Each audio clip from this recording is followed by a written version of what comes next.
Today we're going to cast another CVMA skull, as well as some bases for anthills, that way they can stand up on their own.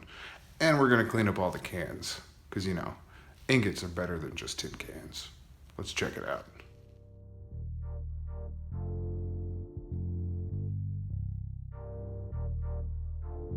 For the skull, just like always, we start with styrofoam and we bury it in the sand.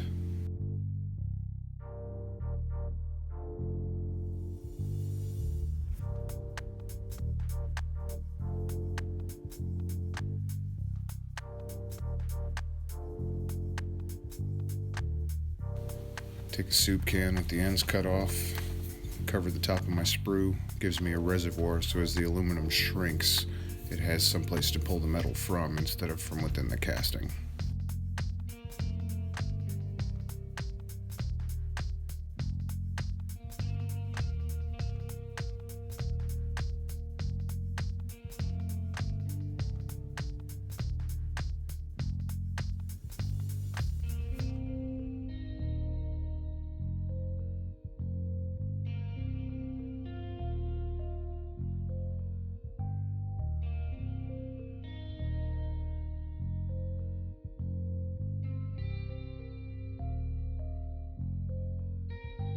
"45 minutes later, it's time to take the dross off.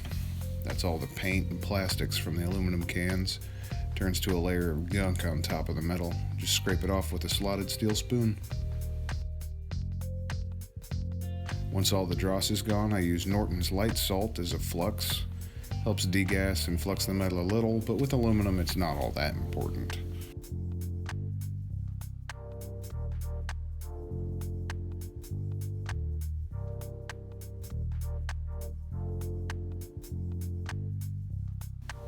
Shut off the gas to the burner so the flame goes out. And I use my custom-made lifting rings to remove the crucible and set it into my custom-made pouring tool.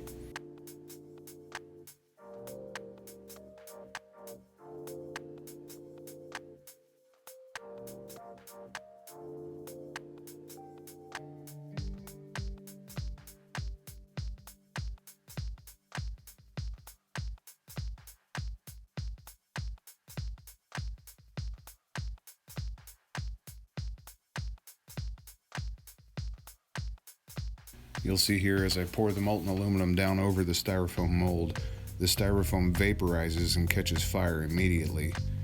The aluminum flows down into the space the styrofoam was holding and solidifies when it touches the sand, creating a perfect aluminum cast of what was styrofoam.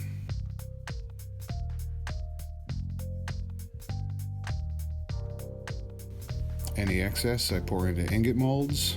This happens to be a fish-shaped cornbread mold. Anything will work as long as it's able to withstand the temperatures.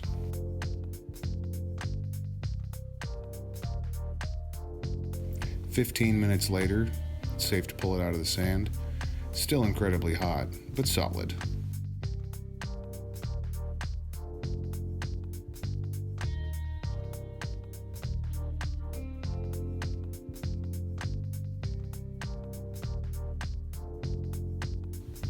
Here with my Klein Tools multimeter and a temperature probe, I can show you just how incredibly hot I was talking about.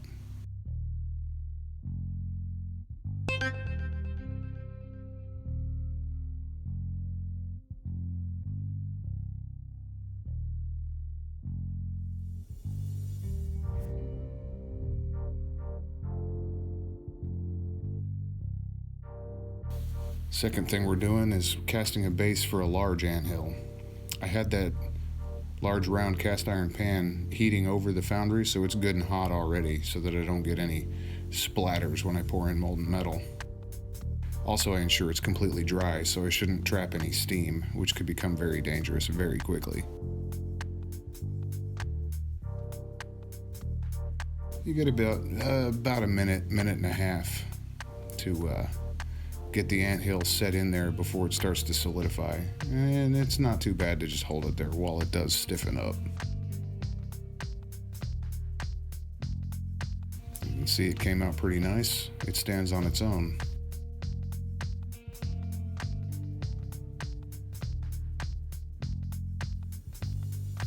Continuing to have fun for the day, our last casting project is a small anthill stand that still lives on my kitchen table to this day.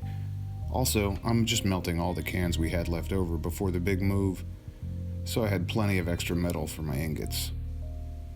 Ingots are a lot easier to deal with than 55-gallon trash cans full of cans.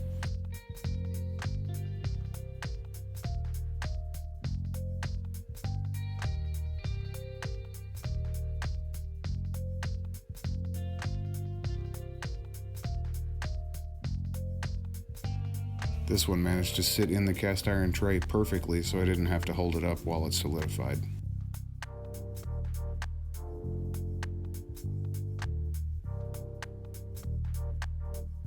And here's the result of the day.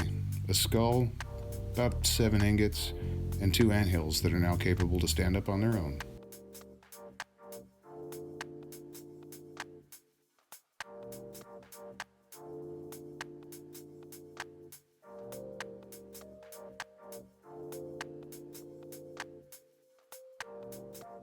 As always, thanks for watching. You want to see how those anthills were created? The one with the big round base is right below me. The one with the small square base is over here. The skulls are down there in the corner, and don't forget to subscribe. I put a big button in the bottom on the middle. Take care.